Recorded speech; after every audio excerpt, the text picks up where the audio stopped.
Sa gitna ng tag-init, ilang lugar sa bansa ang inulan at pinerwisyo ng mudslide. Marami pong residente ang nilikas dahil sa mudslide sa mainit na Surigao del Norte.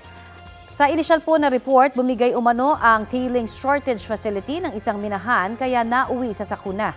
Hindi bababa sa 5 bahay ang natabunan. Wala pang pahayag ang kumpanya ng minahan. Nagpaabot na ng tulong sa mga evacuee ang lokal na pamahalaan. Baha na may putik naman ang namerwisyo sa mga residente ng barangay poblasyon sa Bontoc Mountain Province. Kasabay po yan ng malakas na ulan na nagtagal ng mahigit 1 oras. Sa mga susunod na oras, mataas ang tsansa ng ulan sa iba't ibang bahagi ng bansa.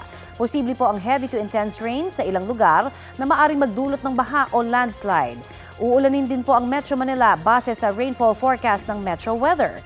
Ayon naman sa Pag-asa, may mga local thunderstorm o kaya'y ulang dulot ng easterlies ang mararanasan sa bansa ngayong araw. Sa kabila po niyan, halos 40 mga lugar ang posibleng tamaan muli ng danger level na heat index.